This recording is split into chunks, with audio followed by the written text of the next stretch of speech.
I could go into a lot more detail, but instead, I'm going to talk to you about the deadly terrorist threat we face.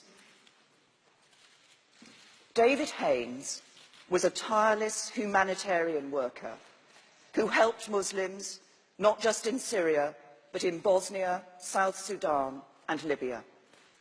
2 weeks ago, he was murdered by terrorists simply for being British.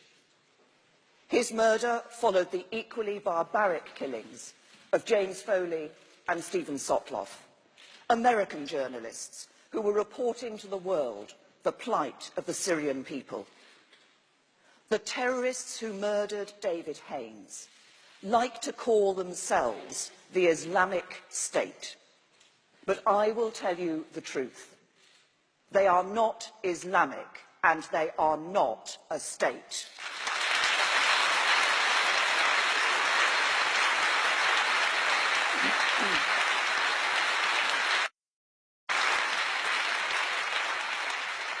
Their actions have absolutely no basis in anything written in the Quran.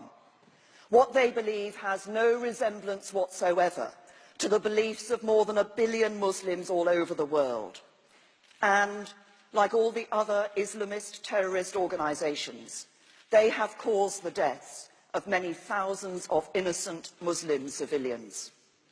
They occupy large parts of Syria and Iraq. This hateful ideology has nothing to do with Islam itself.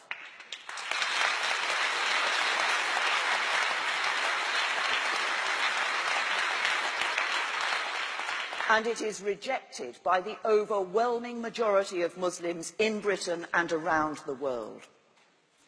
The Quran says, "O mankind, we created you from a single pair of a male and a female, and made you into nations and tribes that ye may know each other." It says, "Let there be no compulsion in religion."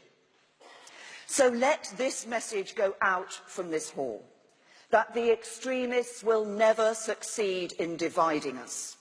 Let the message go out that we know Islam is a religion of peace and it has nothing to do with the ideology of our enemies. Let us stand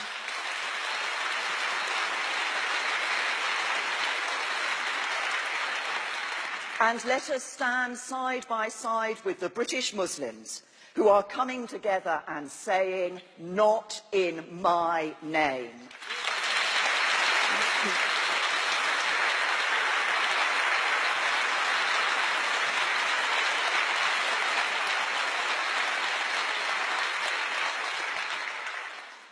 We must do everything we can to defeat this ideology and prevent the radicalisation of young British Muslims. We're toughening up the charity rules and the powers of the Charity Commission, working with Ofcom to deal with extremist broadcasts, improving the inspection regime and strengthening the rules for schools. We're working with the Ministry of Justice to tackle radicalisation in prisons, demanding more from universities to